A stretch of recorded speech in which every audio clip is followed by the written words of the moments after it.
Hello, fellow humans. In today's video, I would like to discuss two arguments against unlimited wealth. We talked about limitarianism before on this channel, a term coined by Ingrid Robbins, which advocates that it is not morally permissible to have more resources that are needed to fully flourish in life. Limitarianism views having riches or wealth to be the state in which one has more resources than are needed for maximally flourishing in life, and claims that in such a case, one has too much, morally speaking. Ingrid Robbins and others offer several arguments in favor of limitarianism. I recommend you read my brief interview about limitarianism with Professor Alexandru Volacu in the Sufficiency and Wellbeing magazine. In this video, I would like to focus on two principal arguments against unlimited wealth and in favor of limitarianism. One, there is no wealth that is truly deserved. And two, all wealth above an ethical limit is either immoral or illegal. There is no wealth that is truly deserved.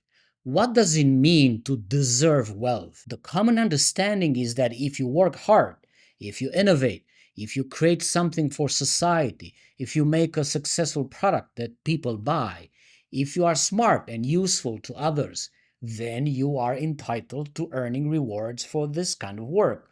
You deserve the wealth that comes with these rewards. But behind this understanding, we have a lot of assumptions. If we consider all these assumptions, we would end up with serious doubts about rewarding work with unlimited wealth. The first assumption is the idea of free will.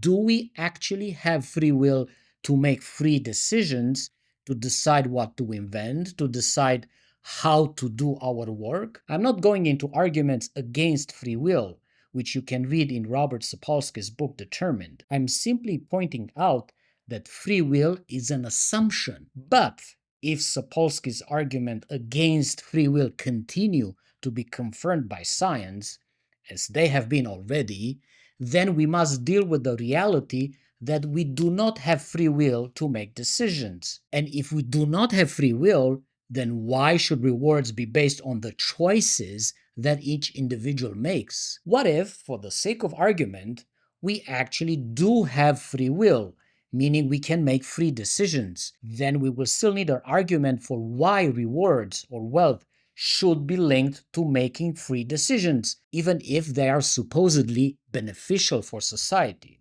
This argument is what capitalism offers. Unlimited wealth is deserved because it is the result of free enterprise and competition on the market. Yes, I get that, but it does not explain why it is deserved because it comes from free enterprise. Why not reward this alleged free enterprise with social reputation points? Why does it have to be material wealth? The real answer to these questions come from the design of capitalism itself. This design is not created on moral questions like these ones. The design of capitalism makes a lot of assumptions, and free will is just one of them. The second assumption when we talk about deserving unlimited wealth has to do with luck, or chance, or social circumstance. There are so many scenarios in which someone can accumulate large amounts of wealth. I consider someone who has more than $5 million net wealth as a super rich person. So, what is this assumption of circumstance? It is about the different paths people take in life when they accumulate wealth. These paths are marked all the time by many events that are beyond our control. If we were born in a rich country or a poor country, if our parents were rich or not, if we were born with a personality that is rewarded by capitalism, if we went to top schools, if we made networks with influential people, if we managed to convince others to work for us for a wage, if we had a practical skill or talent that was paid well by society, if we invested our money in successful companies, if we belonged to a certain race, and even if we belonged to a gender that was paid more. I could go on. All these are circumstances that shape our path in life. We can even say that this is independent of the free will question. If we really look at what kind of behavior is rewarded under capitalism, we realize that only a small number of circumstances are rewarded with great wealth. If you have a talent that is not required by the market, like being a good botanist, you will not be rewarded with massive wealth. The only way in which you can become super rich is by playing the rules of capitalism. But even so, if we see that success is the result of many circumstances that are beyond our control, we lose the freedom argument for wealth. How can we have unlimited wealth when wealth comes from circumstances in life that we do not control? Capitalism sweeps under the rug this question and refuses to recognize that the game of wealth is rigged from the beginning because we never start on equal positions in life, and we do not all walk on the same path in life with or without free will. Capitalism is a game of circumstance where only luck is rewarded. So far, we have two assumptions for deserving wealth: free will and playing by rules of capitalism. Against these assumptions, we have two opposite assumptions: the possibility of not having a free will and the fact that the rules of capitalism are all about luck. It seems there's no absolute certainty that we are the owners of our decisions or that we are capable of controlling our circumstances in life. Actually, there's very little confidence that we have any control whatsoever in how we think, what we decide, or if we can choose our life circumstances. There's no evidence that we can make our own luck based on effort that is within our control. Can we base deserving wealth on any other assumptions? If we cannot find other assumptions for deserving wealth, then we can conclude that wealth is not deserved, which means wealth should be about something else, such as an incentive for certain behaviors, but it cannot be about merit or deservingness or desert, not to be confused with the Sahara Desert, which is pronounced differently. Me personally, I have a high degree of confidence in the evidence against free will and the evidence that we do not control our social circumstances at all. I think these are good enough reasons to claim that there's no wealth that is truly deserved. All wealth above an ethical limit is either immoral or illegal. Several authors in the book Having Too Much, edited by Ingrid Robbins, show how most wealth is inherited rather than accumulated during a lifetime. After the abolition of slavery, countries such as France and the United Kingdom paid reparations to the former owners of slaves all the way into the 21st century. In Canada, $1 trillion of wealth is expected to move between Canadian baby boomers and their millennial and Generation X children from 2023 to 2026. These are just some figures that illustrate the point that there's a lot of wealth today that was not earned through work by their owners. In her book Limitarianism, Ingrid Robbins shows how massive amounts of wealth were inherited or made through criminal enterprises, such as slavery, exploitation of child labor, and genocide. The murder of millions of Congolese by the regime of King Leopold II of Belgium is well documented. There are countless examples. If wealth from slavery was acquired through means that were legal at the time, history has evolved to prove that those means were immoral at all times from the 16th century to the present, from the perspective of our current moral values. The same applies to child labor. The same applies to imperialist exploitation of cheap labor in the present. What is legal and what is moral do not always overlap. Ideally, law is supposed to serve high moral principles and have guidelines for how society should manage itself. The law is supposed to have guidelines for behavior, to discourage antisocial behavior and promote pro-social behavior. When the law fails to serve a higher moral purpose, then the law is obsolete. The design of capitalism is not based on a set of moral principles. Capitalism simply offers a set of instructions of how to accumulate wealth but with no regard to ethics. If the law allows infinite wealth accumulation, so be it. Have at it, according to capitalism. But the law under capitalism is severely twisted because it operates with a lot of moral assumptions, such as that free markets are a good thing, that private ownership of the means of production with no democracy attached to it is a good thing, that it is okay to pay workers less than what they produce with their labor. Each of these examples have been shown to lead to suffering, inequality, and injustice. All these show how capitalism has an immoral design. When I proposed the causal scripted understanding of capitalism, I identified three principles that define the design of capitalism from a causal perspective. I also call them forces or doctrines. They are proportionality, links power to property, dispossession, links property to capital, and hierarchies, links capital to power. These three principles are immoral, and for the time being, they are mostly legal. By all accounts, most decent humans agree that wealth accumulation should not be allowed if it comes through immoral means. If society decides by democratic means that an ethical limit on wealth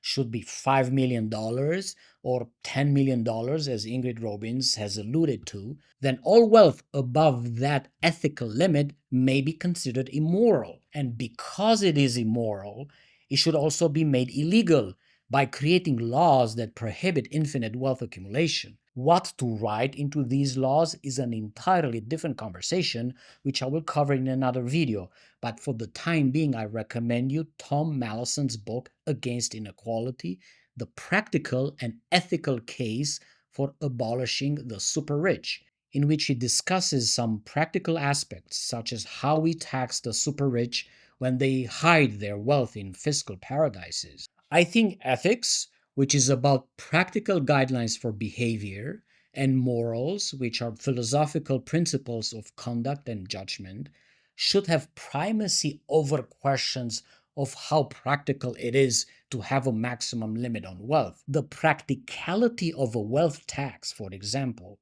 should be aligned with ethics, not with convenience. Once the ethics are discussed and made into law, then practical solutions will be found. Remember the Emancipation Declaration that set the guidelines for the abolition of slavery. It took a massive civil war to end slavery. My hope is that abolishing the super rich should not take another civil war. For this reason, wealth above an ethical limit should be considered immoral because it is not based on a moral foundation.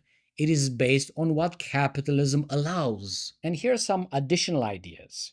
The structure of incentives under capitalism only favors the accumulation of wealth. This is very wrong because humans are generally motivated by many other things than just the accumulation of material wealth. None of these other incentives are recognized and rewarded under capitalism. Just to name a few: health, pursuit of happiness, good relationships, pursuit of immaterial freedom such as free time or enjoyment of nature. We cannot have global fairness and justice with unbalanced freedoms and massive wealth inequality. Freedoms and wealth should be bounded both at the lower limits and at the upper limits. For example, no human should be allowed to dominate all other humans just because that maximizes that human's freedom while it diminishes everybody else's freedom. By definition, freedom works when it is bounded by fair measures for everybody. Wealth should be the same. Incentives and rewards that recognize differences in effort, skill, talent should also be linked to limits that are democratically established. Earth is the perfect reference point for limits in nature.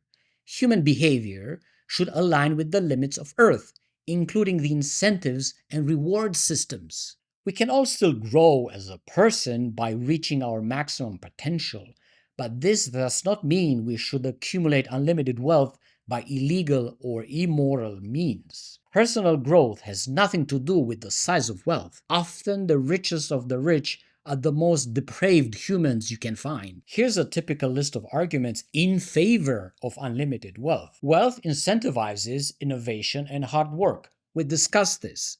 Wealth is supposed to be the primary incentive according to capitalism. 2. Property rights and personal freedom. Property is sacred. Putting limits on wealth is putting limits on freedom. 3. Wealth does not equal liquid power. Most wealth is not cash, therefore it cannot be spent easily. 4. Successful people already pay significant taxes. 5. Government mismanagement concerns. 6. Global mobility and capital flight. If we want to limit wealth, the super rich will just go to another country. 7. Philanthropy and social good. Some super rich give their wealth away anyway. 8. Innovation often requires large capital. 9. Wealth is not a zero-sum game. When someone gets wealthy, it doesn't mean others are getting poorer. 10. Wealth limits could be arbitrary and politicized. How do we decide the limit on wealth? All these arguments are practical arguments and they do not offer an ethical or moral position. They're all wrong. In fact, we can argue that there are practical solutions to all these objections. Property should not be made sacred and should be disconnected from power. Why allow unlimited property when it is not deserved or when it is immoral or illegal? The super rich don't need cash to have power. Any form of wealth translates into power. The super rich pay very little taxes compared to ordinary people. This is well documented.